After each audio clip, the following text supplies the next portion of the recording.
Well, hello, brothers and sisters. Welcome to this month's edition of The Shepherd's Voice with Bishop O'Connell, and we're happy to have you here on this December day.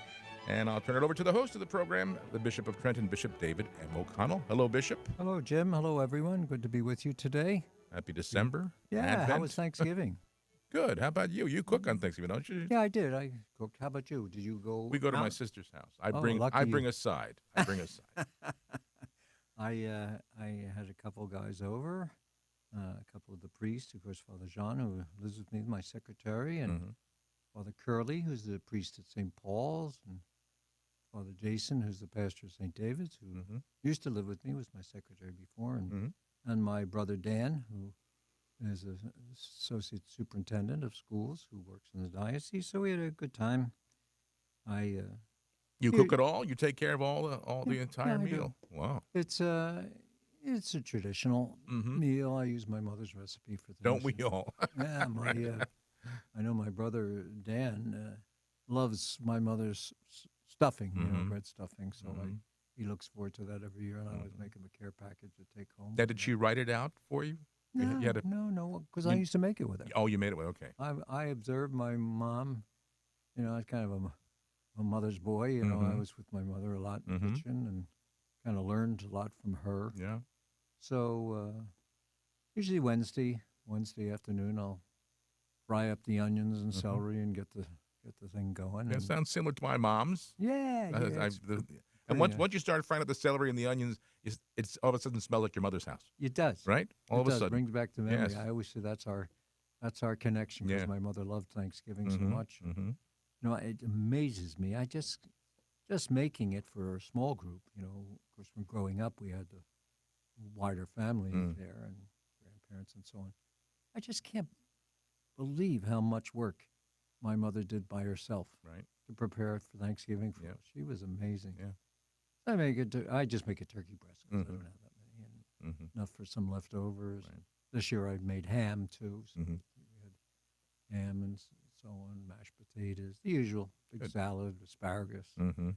My famous Brussels sprouts recipe with cranberries and Oh, bacon and okay. Sounds making me hungry here, yeah, Bishop. I know.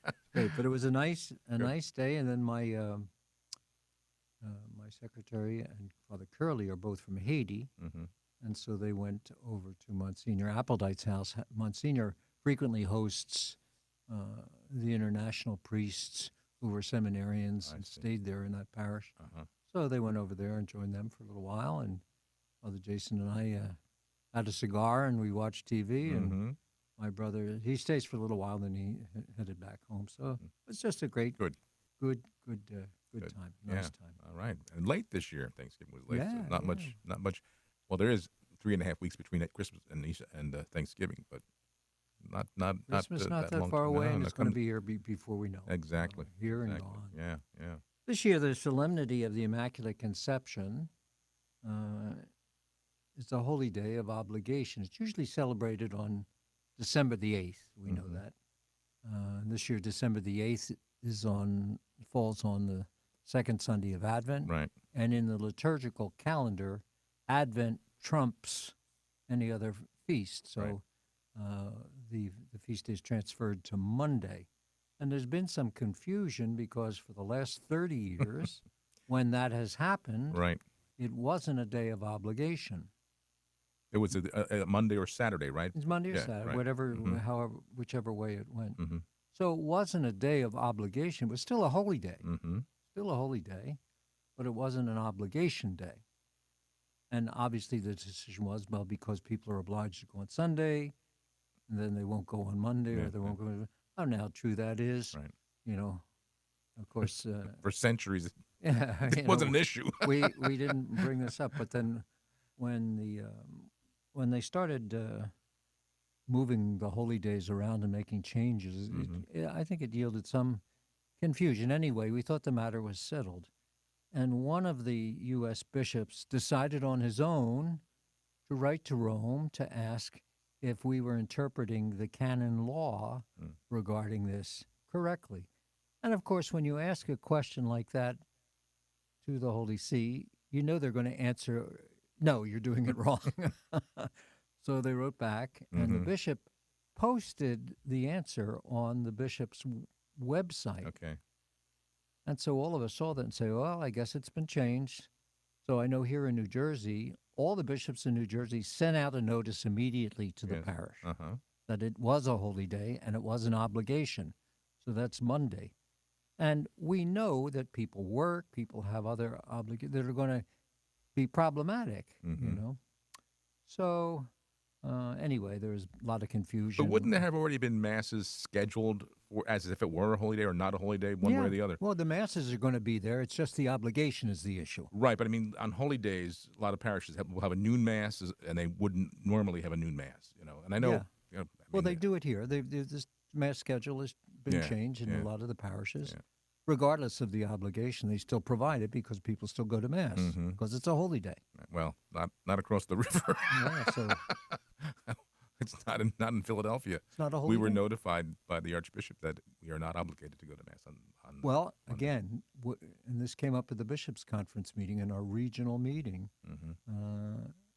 All of the bishops of New Jersey came up with the same response, and that is, Right. we sent it out. It's an obligation. But we go. Our broadcast does go into Bucks and Montgomery County. Yeah, So. yeah. And I'm. But in the Archdiocese of Philadelphia, maybe some other Pennsylvania diocese, that's not the case. Correct. But that's the decision of the Of bishop. the bishop. Right. Here in Trenton, the bishop, who is me, hmm said, "Okay, well, I'll follow the directions that seemed to have come from the bishops' Right. conference, but actually they weren't from the bishops' conference; they were from this one bishop." Okay. So I Well- saw the statement from the Holy Father. I didn't realize it was a response to an inquiry. Yeah, I thought it was just a. yeah, it was he an just made inquiry made by a made single bishop, and Yeah. probably should have sent the inquiry through the bishops' Mhm. conference rather than on his own. But Mm-hmm. such is life. But when Cheryl and I were talking about it, because again, we work here in New Jersey, but we're in the Archdiocese of Philadelphia. I know. So if I go to mass here, I'll have the Immaculate Conception mass readings, etc. If I go to mass in Philadelphia, I won't on Monday. No, Monday will be Immaculate Conception. still be? Just won't be an obligation. I see. So they will still have That's the the I difference. see. Okay. So they will still have the readings for the Philadelphia Immaculate. doesn't have the obligation. Okay. New Jersey maintains or created the obligation in response to the Okay. message that we received from the Mhm. bishop. Wasn't there a holy day where that rule didn't apply? I'm trying to think. Christmas. Oh, that's the only one. The only. So we had this issue last year or the year before with Christmas. Mm-hmm. So it was you was could Monday go, last you year. could go to mass up to a certain time, Mm-hmm. and then after that time it was for Christmas. Right. But up to that time it was for the fourth Sunday of Advent. That's right. That was last year. So last year. it didn't count. You don't go to mass, the 10 o'clock mass on Sunday, and it counts for both. So it makes it a little bit confusing. Yes. But it wasn't that confusing in the past. It didn't It seem. was. It just Just seems very this simple. year became Yeah. an issue, and the bishops were not happy at the bishops' meeting. Mm. And many of them that raised a little bit of a stink about it, But it was too late for us, and I just said myself, I'm not changing it back. We had it one way, then we were told to change it. We changed it, and now they're saying you should dispense and change it back. I said absolutely not. Yeah. We'll do it this way this year, and next year we'll see. Well, next year it won't be an issue again for 7 years. Right. I won't be bishop anymore. You won't have to worry about it. Let the next guy worry. That's right. So, Okay, well, that's good to know. So, and I do hope still in the Archdiocese of Philadelphia that people still go to Mass on Monday. yeah, I hope so too. It's, And I think many people yeah, will. yeah. It's just this quirky thing about obligation. Is it Yeah. an obligation? Right. Well, we're obliged to be holy and grow in holiness. That's right. Okay, Right, so that's right.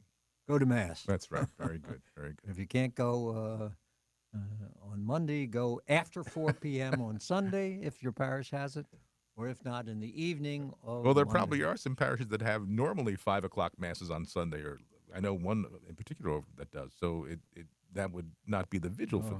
the. It's Too it confusing. get messy, yeah. Too confusing. Well, so now was there a meeting down and you had your bishop meeting The in November Yeah. meeting. Yeah, I'll Mhm. say some things Yeah. about that Mhm. a little bit. This weekend, as if we don't have enough to think about, this weekend is weekend of December 7th and 8th, second Sunday of Advent, is the annual collection for the retirement collection for religious, the retirement fund for religious, which we have every year. Mhm. in the parishes of the Diocese of Trenton. It's taken up this weekend. You know, in 2003, the last uh, full accounting we have for the collection, here in the diocese, we raised 285,000, Mm. almost $286,000 Mm. for our retired religious. Part of which went to the monastery of St. Clair in Chesterfield. Uh, they received about $47,000 out of that collection Mhm. that we take up in the Diocese of Trenton for their needs. This is a wonderful, wonderful opportunity. Let's put it that way. It's an opportunity for us Catholics, many of whom growing up went to Catholic schools or had nuns Mhm. and sisters in our parishes who did different things, sisters who worked in hospitals, served, uh, and quite frankly, really weren't compensated well. Mhm. Okay, I think sometimes taken advantage of a little bit. Mhm. Anyway, this is our opportunity to take care of those sisters who are now old, Mhm. retired, infirmed. And so I encourage our all of our parishioners, all of those within this within our hearing audience here, to be generous with the sisters. Mhm. They gave their lives for us. We owe them something, Mm. and so let's be generous this weekend in that retirement collection for the sisters. Mhm. Beautiful women, beautiful life that Mhm. Yes. they have. As we think of uh, things going on, I'm mindful of the synod. We hear about the synod a lot and synodality, and I'm still working on that, trying to figure out what it all means. Hopefully, I will I will come to some conclusion on that Mhm. matter. But anyway, And there's not going to be an exhortation, an apostolic exhortation from the no, Holy Father. the Pope usually after a synod. Synods occur periodically in the church. There were synods in the early church, the early Mhm. history of the Mhm. church. Then in the mid '60s, Pope Paul VI established the synod as a kind of a permanent institution of the Mhm. church. And so periodically these synods are convened or called, generally on a certain topic. There's been a synod on the Eucharist. There was a Mhm. synod in Latin America. There was a synod on bishops. There was Mhm. synod of faith. All these topics that were established, and that the bishops. It's a synod of bishops. That's something that I just want to mention that. This time around, however, although in the past it was just bishops who were the voting was confined to bishops, Mhm. although others could attend or participate through their presence. Mhm. This time around, votes voting was granted to religious men and women, to laymen and women, Mhm. uh, to participate in the synod that we're finishing up after 3 years. We had, the universal, uh, our diocesan synod, then the parish synod, and then the universal synod, which concluded in late October. Mhm. And as you mentioned, usually after a synod is over, it may take almost a year. The Pope, who is the convener of the synod and the head of the synod, generally writes what's called an apostolic exhortation, taking from the synod those topics or those even some decisions or recommendations that were made, and puts them into writing and then sends it out for the faithful of the world to reflect on and Mhm. consider. Sometimes those recommendations found their way into the policy of the church, Mhm. the official teaching of the church. Sometimes they didn't. Mhm. Sometimes the Pope accepted things, and sometimes he didn't. Mhm. In this case, Pope Francis has said that he will not be writing an apostolic exhortation, that he's taking the final document of the synod, and that's going to be the statement. And even more than that, he has said that it's part of the ordinary magisterium of the church. In other words, the official teaching of the church are the reflections that were presented in that final Mhm. document. And the final document of the 16th Ordinary Synod, it's called. Sometimes there's an ordinary synod, sometimes it's extraordinary if Mhm. there's a special topic. This was an ordinary synod, and it outlined a lot of of the key priorities. The final document, which is magisterium, Mm-hmm. which the Pope has indicated as magisterium, and he will not be sending out another document. He's going to use this document as his magisterium. It emphasized the need for the greater involvement of lay people. That was one of the big Mm-hmm. topics at the synod, and the creation of even some new ministries and adjustments into the governing structure of the church and its canon law. Transparency, the words we always hear, transparent, everybody's transparent. Mm-hmm. Transparency and accountability, it calls for more of that among the leadership of the church.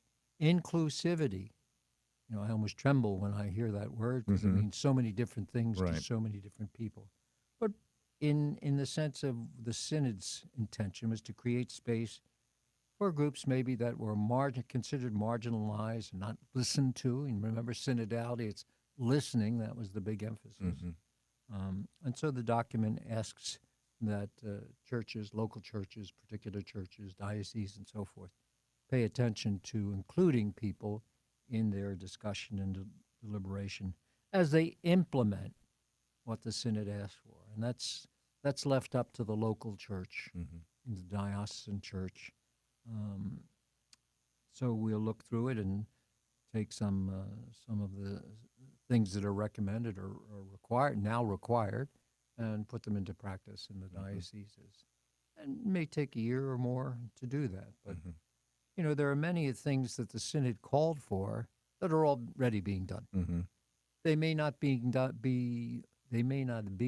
being done everywhere in the world, but certainly in the United States, we have really moved forward in a lot of the things that are being asked for that are not being done elsewhere. Wasn't that some of the concern of some people that it was less centralized and giving it back to the diocese and certain Bishops' Conference. bishops' conferences could, Yeah. I mean, And that was one of the things that was discussed there. How much authority does an individual bishops' conference, like in our case, we call it the USCCB, United States Conference of Catholic Bishops, how much authority does the bishops' conference have, and what do they have authority over? So that's been discussed for a long time. In 1983, the canon law of the church was updated and revised, in giving some more responsibility to the bishops' conference. But the church was always, or has always been centralized. Certainly has been centralized, growing in centralization for years. But now the question is, well, should we decentralize a little bit and hand authority back to the regions, because the regions and the cultures can be so different and not really able to express the kind of unity that people would have expected in the past. So we'll be hearing more about this, and I'll probably say something in future broadcasts as things become clearer to me and to others on what we need to do. So that was, I mentioned earlier, the United States Conference of Catholic Bishops meeting we had in November. We always have it in the middle of November. And I went down to Baltimore where the meeting is held. And it was an interesting meeting. The format of it has changed a little bit from the past. You may know, some of our listeners may recall watching it maybe on EWTN. yeah, they don't do that anymore, but they had, in the past. Well, they've stopped broadcasting the whole thing, which they did in the past, and they had, I think, good reason to do that. Because human nature being what it is, people sometimes would take advantage of the spotlight. And we always say, some of us always say, it's the same people where once a topic comes up, we wait for this bishop or that bishop to get up and maybe even intimidate others who would not want to be that public. And I must tell you, I don't think I've ever made an intervention at the national meeting. So anyway, so the meeting was good. The format, we start off, and this is different from in the past. The first day, full day of the meeting, in the morning we have a kind of a day of recollection, a holy hour, and a spiritual conference from somebody among the bishops who the Bishops' Conference administration will choose. And then we have the opportunity for the sacrament of confession. Then usually in the morning of the first day we have the opening mass uh, for the bishops' conference for their plenary assembly, as it's called, and that's over at the Cathedral Basilica in Baltimore, downtown Baltimore, and all the bishops celebrate the mass with the head president of the bishops' conference, who in this case is Archbishop Broglio, who is, in addition to being the president of the bishops' conference, is also the archbishop for the military archdiocese in the U.S. He's a wonderful man and gave a beautiful, beautiful reflection and beautiful talk. And present at the meeting, of course, were the cardinals and the nuncio and all of the bishops. So that was good. Then in the afternoon, we after the mass, we came back, had lunch, and then had regional meetings. And those are like there are, I forget how many regions. I don't want to say 13, but there may be more regions in the United States. Like here in Jersey and Pennsylvania, we're Region 3. So the 5 dioceses of New Jersey and the dioceses of Pennsylvania are all part of Region 3. And so the administration of the Bishop Conference submits questions for us to consider. And so they presented some questions. That's when the issue of the mass for obligation brought up, and that's when we saw some little sparks fly a little bit. Not too bad. And then they talked about any number of other things that were going to be considered by the full body of bishops. And that was it. Monday night, we had dinner. They showed a movie, I forget what it was, Monday or Tuesday, about Carlo Acutis, Okay. the young man who's going to be canonized a saint. Then Tuesday we had executive session and public session and executive session. And the public session were matters of concern to the Church in the United States. The executive session were matters that the Bishops' Conference preferred to keep private and quiet. And yeah, that was the week. Back and forth with those kinds of things. A lot of presentations, and some of the bishops kind of hogged the microphone during the week, and so you heard from the same guy morning, noon, and night practically. They talked about the Eucharistic Congress and the year of the Eucharist that we have just finished. I think they may have said that there will be another National Eucharistic Congress in 2029, I think. Okay. So that's on the agenda. Whether that will happen or not, I'm not sure. But of course, we were very encouraged by the participation throughout the country for our Eucharistic Congress, and that was good. Closer to home, right after the Bishops' Conference, I was over at Notre Dame High School here in Lawrenceville, Catholic high school, vibrant Catholic high school, and to kick off the president of Notre Dame High School's lecture series. Okay. So the topic that was given to me was how to raise kids, Catholic kids, in a modern age, in the modern age. Good topic. Good topic. Tough topic. Yeah, tough topic. Yeah. So I had the opportunity there. There's about 40 people who attended. You know, the first time you do a conference in a lecture series, the attendance is usually a little bit lower. But there will be others coming up who will have other topics related to it. Now, is that open to It was anybody? open, To and anybody, no or- invitations were sent. But it was mostly parents. About 40 sets of parents from the school school. In the theater there? No, we had it behind. You know where you usually do your concert? Yes. And right behind that is backstage. another room. Yeah. And it's not a big room, but Right. it can seat about 100 people. So we had it in there. And we also had an opportunity, in addition to my comments, which I can summarize them in one phrase. Talk to your kids. Yeah. People don't talk to their kids Yeah. about what's going on in their minds, in their hearts, Mhm. their faith, their life of faith, in their school, Yeah. especially those who are going to Catholic school, to have conversations with kids about something as important as faith. Yeah. It's critical. Oh, yeah. So, I mean, that was basically my my pitch to Mhm. them, and I said it in 100 different ways, but I talked about the three Ps, not like that insurance company on TV that you hear Mhm. about. But the three Ps were parents. Okay, that's very important Mhm. in the life of faith of the kid. Parents, parish, Mhm. getting the kids to mass, that is so important. Mhm. And sadly I have to say it's not universally practiced even in our own diocese. Mhm. It's tough. I mean, I always say that to kids after confirmation: get to mass. Yeah. Yeah. And you hear God's word, you're with other people of faith, you receive our Lord in the Blessed Sacrament, you have the opportunity to pray. Very important. So parents, parish, and parochial school. Mhm. So of saying Catholic school, I said parochial because I needed a Need another third P. P.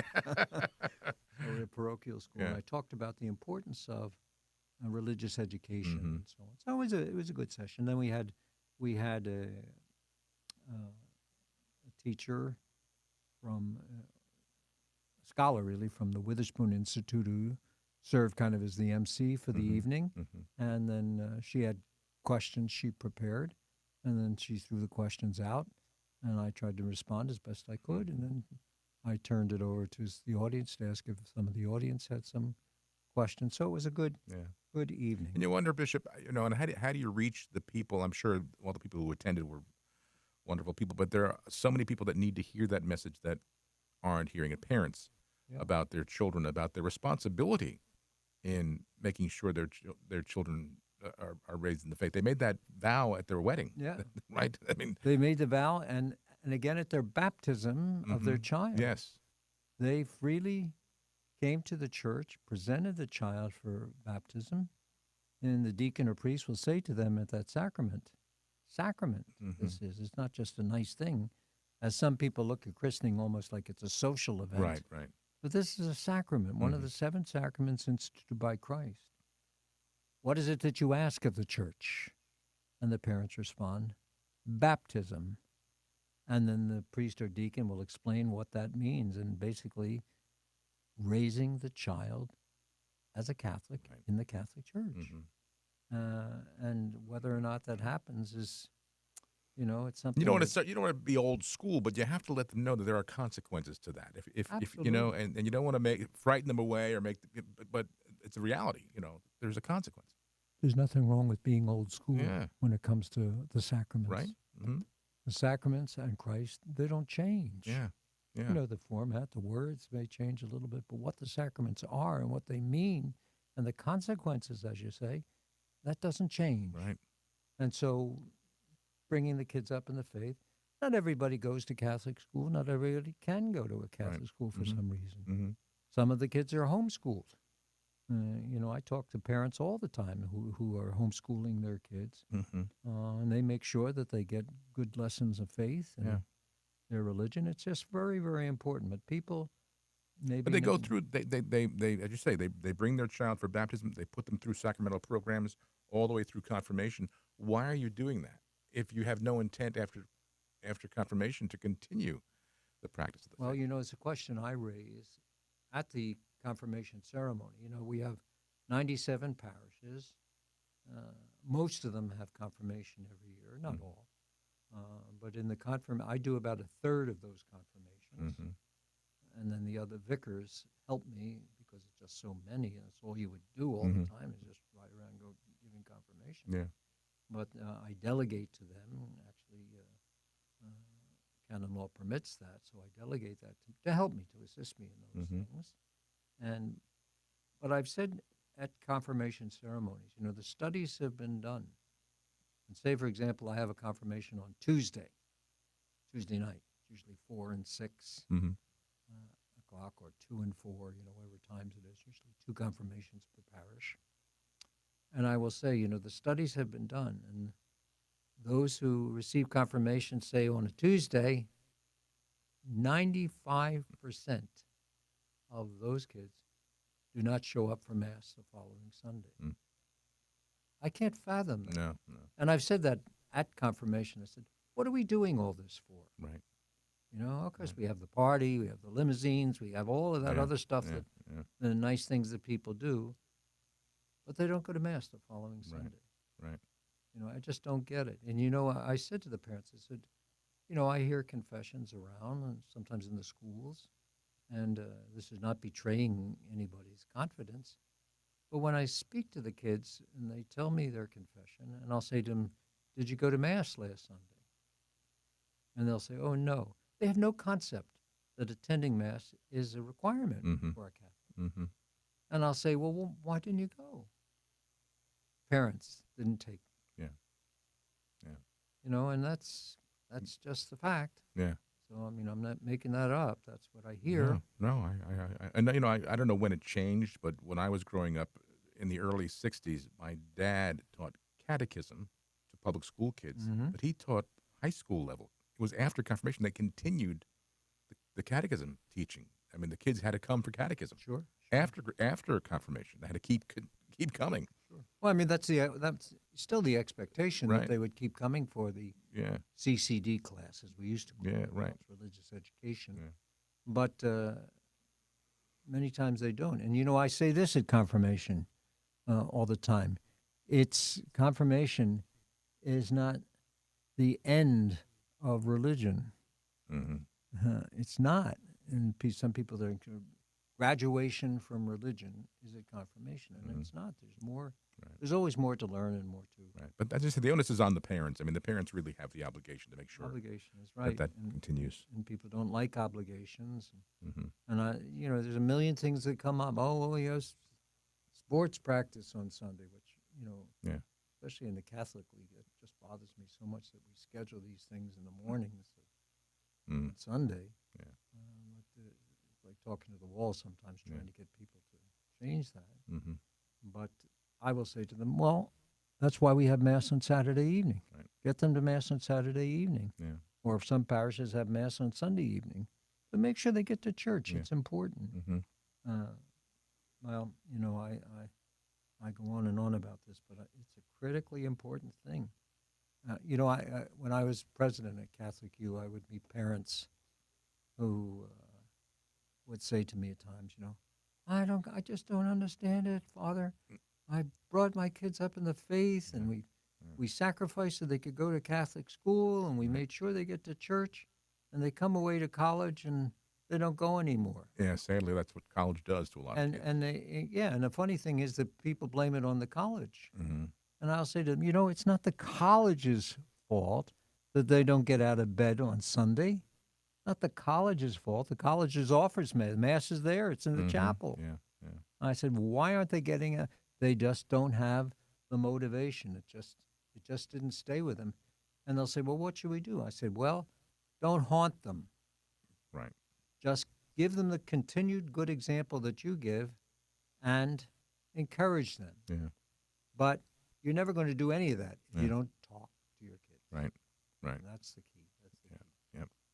So that's what we're doing. You know, we have the synod talks about lay participation and broader participation. You know, there are a lot of things that the synod calls for that we already do in the Diocese Mhm. of Trenton, for example. Mhm. We have deaneries. That's the regional groupings of priests. Mhm. And they have meetings. They're supposed to have meetings regularly in which they bring up things that are important. The parish has pastoral councils. Mhm. Not every single parish does it. I wish they would, but they're encouraged by the church's law. They're required, however, to have finance councils. Mhm. That's a requirement of canon law. You don't have an option there. We have in the diocese a presbyteral council. Our next meeting is Tuesday, December the 10th, in which different topics are brought out. The fruit of those deanery meetings, what the priests hear at those meetings from their parishioners, that's brought to the table, and we discuss it at those. And there are all kinds of other meetings. I know our chancellor and director of pastoral life and mission, Terry Ginther, she's frequently creating opportunities for parishes to get together, for parish staff to get together, for Mhm. people who are working in religious education, all of these things. They're to have opportunities to be together and talk about what are common concerns. So we do a lot of that already. There are some more things that have been suggested, some which will be possible to implement, some which I don't think will be too easy to implement. But anyway, those are kind of some of the things that we're. And then we encourage you not go back to the documents from the Second Vatican Council, where the Council Fathers did just that, encouraged lay people to get more involved. More And it was involved. very foresightful, really, because in those days there were many more priests active in the parish and things, but seeing ahead to what was coming, I think the Holy Spirit guided them, encouraging like what we do. I mean, this is a lay apostolate. Sure. We're lay people, and Sure. you know, it may not have happened 60 or 70 years ago. Yeah. You know, No, that's true. That's true. And just the seeds were planted Right. 60 years ago. You know, Mhm. there weren't 100 Bishop Sheens. right? That's There was right. one, That's right. and the great work that he did, and some Mhm. others, Mhm. who contributed to the growing sense that lay people have that this is their church too. Right. It's not just the church of the bishops and the priests and the pope. And what would the pastors do without their lay people? Absolutely, you wouldn't have a parish. Right, I mean, right. what would be the point? I mean, think about all the committees and who's doing what, cleaning the church is dusting. Cheryl has to manage a bunch of dusters just to dust the church Yeah, every week. You know, exactly. and it's late. It used to be a lot of the times the good sisters would be doing all that, right? We don't see that anymore. Yeah, my very best friend, he's a priest in Allentown Diocese, Mm-hmm. and he told me he sent me a picture of how his church was made beautiful for to begin Advent, the Mhm. new liturgical year. Yeah. And he said it was all senior citizens, Yeah. all volunteers, Right.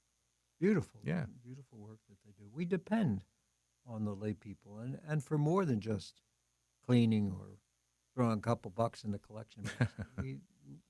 This is their church. That's and right.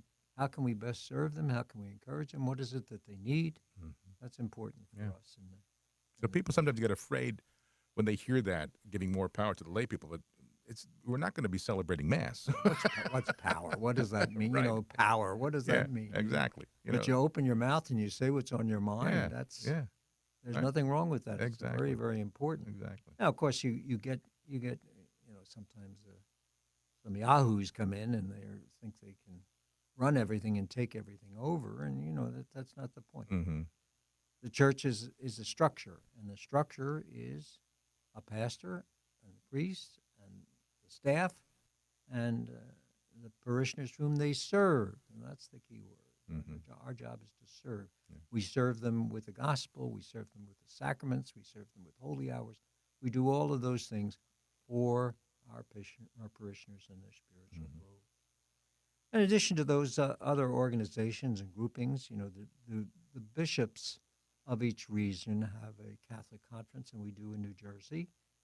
In fact, today we met at St. David the King, in the New Jersey Catholic Conference, and we have a regular agenda. We meet 4 times a year, Mhm. and we talk about different things that are happening in the dioceses of New Jersey. What can we share? What can we contribute? What are the best practices? Good sessions that are regularly scheduled. Has the new bishop in Camden been installed yet? I think, no, he's not been installed yet. He's going to be installed on March 17th. Okay. And that's when Bishop Sullivan of Camden will, the Pope said to him, or this is what he told us, the Pope said that his retirement will be accepted on March 17th, which Okay. actually is his 80th birthday. Oh, it is. Okay. So a nice coincidence there. I've met the new, what we call a coadjutor bishop. Mhm. He will succeed Bishop Sullivan upon his retirement when it's accepted. A very nice man. He's Mhm. fluent in Spanish. Mhm. I was jealous in a way listening to how he spoke, and Mhm. without notes or anything. He Mm. just spoke when we had his mass of welcome. Mhm. I saw him down in the bishop's meeting, and he seemed to know his way around. He was a bishop before coming to. Okay. He was an auxiliary bishop in Minneapolis, Okay. and then from there he Mhm. was transferred here to Diocese of Camden. And very nice man. Mhm. 50, he's a young man. Young guy. He's a Yeah, we youngster said- somebody compared think he to was- us, I Tim. know, right? He was- Whippersnapper. Oh boy, that But, makes you feel. I'm sure he's looking forward to moving in full time. Sure. Good. I just Sunday, December 1 was my 14th anniversary of becoming the bishop of Oh, was it? Canton. Was it Yeah, December? I don't remember yeah, that. that's when I took over. I remember you coming, but I didn't think it was that late in the year. Now, I came in July, Okay. and then I was a coadjutor Right. for a period of time, Right. and then took over on December On December 1st. 1st. Okay. Well, congratulations. Yeah, 14 years it is. 14 Wow. years, I'll tell you. Boy, time flies. It does that's go for sure. fast. Mm-hmm. Now, when does a bishop have to give his or submit a letter of resignation or From canon law, it's a 75. 75? You're required to submit a letter Mm-hmm. to the Pope. And you send it through the nuncio, of course, but Mhm. you send it to the Pope and you offer your resignation. And then the Pope can accept it, as he does in some cases, or the Pope can wait for a period of time. Sometimes, like in the case of the Bishop of Camden, Right. You said he was 80. That's why I he'll asked. be 80. Yeah. You know, he's over almost 5 years beyond Mm-hmm. when he can legitimately retire, Right. according to canon So law. it's an offer for retirement. It's not a retirement letter. Yeah, it's a letter just saying, I'd like to. no, it doesn't even have to say that because some don't like to. Okay. It just says that in accordance with canon law, Okay. I write to submit my letter of resignation effective at your choice. Mm-hmm. And the Pope will make that determination. He's got a lot of people advising him. Some dioceses need someone right away. Mm-hmm. In other words, they have certain situations, maybe issues that they're facing that require someone to be at the helm right away. Mhm. So as soon as the one bishop retires, the other one is named. Other times you can wait for a couple of years before, Mm-hmm. like sometimes cardinals, when they're archbishops of a region, of a place, the Pope will let them stay on for a couple of years. Mm-hmm. Cardinal O'Malley, for example, in Boston, his retirement was just accepted this year. Mm-hmm. He's 80, Yeah. and a new bishop was appointed for. Mm-hmm. How about pastors? Do they have to do the same thing? Pastors to the are 75 also, It is also. and at least certainly that's dependent on local law, Mm-hmm. or what we call particular law. There's canon law, there's universal law. Canon law is also particular law. So all of them are canon law. The law that rubrics of all of that is canon So law. when one of your pastors turns 75, they have to submit. According to our statutes in Mhm. the Diocese of Trenton, when they turn 75, they're supposed to submit, just like a bishop, Mhm. submit a letter of resignation, and then the bishop is free to accept or reject. Mm-hmm. That's our policy. I sometimes will allow a priest another year or more to serve as a pastor beyond 75, Mm-hmm. but I usually just confine it to a year. Mm-hmm. Give them a chance to get themselves ready for retirement. Sometimes priests are not sure what they're going to do with themselves after they've been the boss for so long and Right. been at the helm in the parish. So this gives them a chance to know that the retirement is coming Mm-hmm. and that they have an opportunity really to prepare for that and decide what it is that they want to do. Some priests continue to serve in parishes. Mhm. Some, go off to Florida or wherever and retire there. It's Do what they have the same afterwards. Do they have the same obligations? Like, do they have to say mass once a day once they're retired? Well, privately or you never have an obligation to say Oh, you mass don't? I thought after it your was. ordination. Oh, really? Okay, I thought it was once you had. No, oh, it's not a. okay. You have to say the prayers, the divine office. Mm-hmm. That's an obligation. But they do have an obligation to pray. They have an obligation to keep in touch with the diocese. There's a whole host of things that Mhm. they're required to Yeah. do. But they're really, once they retire, they retire, like Yeah, anybody yeah, who yeah. retires, And we have in our diocese, and we're going to discuss it next on Tuesday at the Presbyteral Council. I made some changes in the retirement policy. A priest can be a senior priest, and what that means is he can go to a parish, live in a parish, have no administrative responsibility, and just say mass and help out with confessions and minister to people that way. Yeah. That's some priests like that Yeah. because they stay in touch with the Exactly. community. Yeah.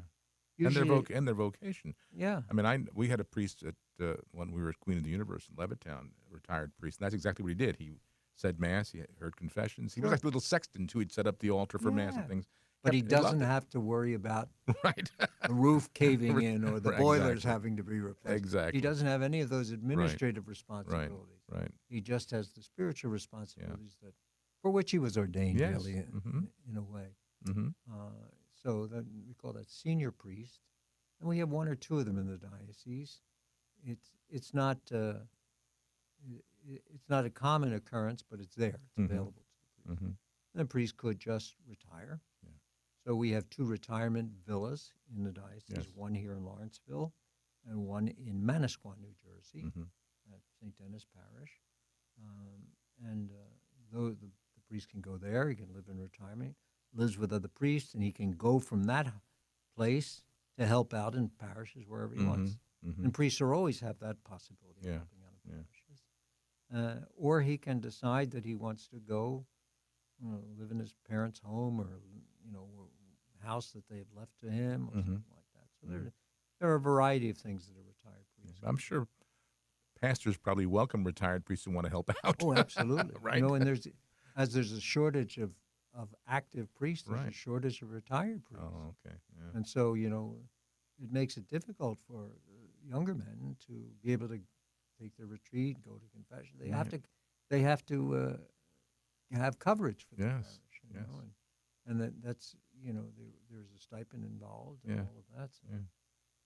But hopefully that'll work itself out as vocations. We got to pray, folks, for vocations. Mhm, Vocations. To the mhm. priesthood. Any ordinations, priestly ordinations this One year? priesthood ordination, Mhm. Deacon Alan Bridges. Mm-hmm. He'll be ordained priest this year, this spring. No deacons Mm-hmm. this year. Mm. Next year we'll have some deacons. Mm-hmm. We don't have permanent deacons this year either, simply because of the way their formation schedule has been Mhm. structured. Mhm. Used to be 5 years, now we've reduced it to 4. Oh, you have. Okay. So that means that there'll be a diaconate ordination every other year. Mm-hmm. Mm-hmm. So, yeah. And is that up to the local bishop as well? Because as far as yokel bishop, the local bishop, or the yokel bishop, if you want to call him that, but the local depends on what bishop. diocese you're Yeah, in. it depends where you are. But he sets up the formation program. Mm-hmm. Mm-hmm. And generally there is a vicar or clergy, or there's a director of diaconate formation in the diocese that set up the schedule. And here in our diocese, we work with Seton Hall University. Mm-hmm. And we have teachers from Seton Hall and teachers from the diocese, and our classes are throughout the year until the summer. Now, there may be some adjustment this year, but I'm working on that. Mm-hmm. This past weekend, we had 2 nice papal honors given to 2 of our great priests, Father Jeffrey Lee, St. Mary's in Colts Neck, and Father Scott Schaefer down in Toms River, one at St. Mary's, one at St. Joseph's Parish, who received the Pro Ecclesia et Pontifice honor from Pope Francis, which is the highest honor you can get, and it's available to all the faithful, priests, and so on and so forth. But if I wanted to honor some folks because of their really long years of service and the great work that they've done, so I was able to go to the parish. Oh, great. And surprise them. Oh, okay. They weren't not a expecting- word, not a peep. Okay. So they had no idea why I was there. Well, they knew I usually go on Advent to different parishes. Right, and Lent to right, different parishes. right. So after communion, I presented them with the decree and the medallion and the lapel pin and the announcement from Pope Francis. So it was beautiful. They were very moved, and their parishioners. In honoring a priest, you honor the parish. Right. And that Right. made them very, very happy. So I enjoyed it. It was the phrase that I used there was an early Christmas surprise to them, and they certainly were surprised, that's for sure. And then what else is going on? We have some good news. With the coming year will be a Jubilee year. You've probably heard about that. Mm-hmm. And so during the course of the coming year, 2025, 2026, there'll be lots of different celebrations, Jubilee celebrations for everything, really. We'll begin the Jubilee year here in the diocese on December 28th at the 4 p.m. Saturday evening vigil mass at the cathedral in Trenton. Okay. 4 p.m. December 28th. And then at the Co-Cathedral on December 29th at the noon mass. Mm-hmm. And we'll be joined with bishops throughout the world who will be celebrating. The Pope will have done that a week. I think it was the 26th. They're opening the Holy Door in Rome, Yeah, right? the Holy Door. Mm-hmm. And in the past, we recently had last Holy Year we had holy doors in the different parishes in the Mhm. diocese, but Rome has asked us not to do that. Mm-hmm. So we won't have holy doors, but we'll have designated places that throughout all of next year I'll be visiting to celebrate a Jubilee Mass in the various parishes Okay. of the diocese. Good.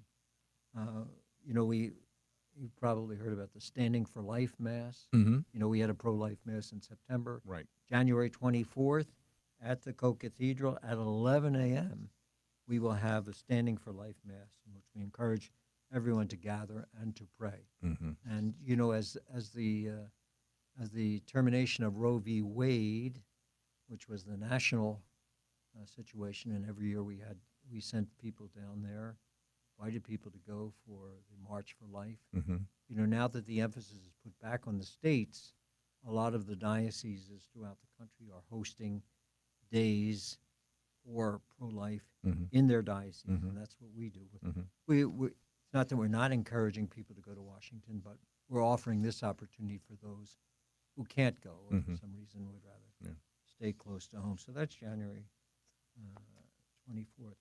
And I mentioned earlier, I referred to Carlo Acutis, Mm-hmm. a young man, 15-year-old, died of leukemia, extraordinarily gifted young man, Mm-hmm. devoted to our Lord in so many, many ways. He called the Eucharist his highway to heaven. Mm-hmm. And his parent, I had his mother here last year Yes. Mm-hmm. in one of our parishes, and she said, well, go figure. She said, we weren't particularly religious growing as young parents, Mm-hmm. but we became religious because of young Carlo Right, because of the son. and his yeah. devotion to Yeah. our Lord. And she said, we can't figure out where it came from. Right. It had to be miraculous. So Absolutely. we have a shrine dedicated to Carlo Acutis at St. Dominic's Parish in Brick, Mm-hmm. which is available for the adoration Yeah. and veneration of Yeah. the faithful. So he'll be canonized a saint. This young man will be canonized a saint in April, on April 27th. It's in the Rome. Sunday after. I think it's the week after Easter, right? Yeah. Mm-hmm. I'll be in France at the time with a pilgrimage with Mhm. some of our priests, Mm-hmm. but he'll be canonized on the 27th. And then there's another great young saint. Acutis was a youngster. There's a young adult who's being canonized, Pier Giorgio Frassati, Mm-hmm. both Italian. Frassati from Turin, Italy, and just an incredibly normal person Mm-hmm. who just had an extraordinary devotion and love for our Lord and for adoration for the Eucharist, Mhm. for our Blessed Mother, and encouraged his friends to do it. We need more Carlos and more Yeah, Rosati's in this day and age in which we Mm-hmm. live. So those two ordinations will occur, or canonizations will occur during this Jubilee year. Yeah. So these two saints will be Jubilee saints. Yeah. So we'll make sure that we have special commemoration, Good. celebration of that here in the diocese. Well, that's. I know that Cheryl and I did stop at the shrine there at St. Dominic's back in the summertime. Beautiful. It's beautiful. Yeah. Yeah, it's beautiful. And everyone's invited to go there. St. Dominic's in Brick. Beautiful.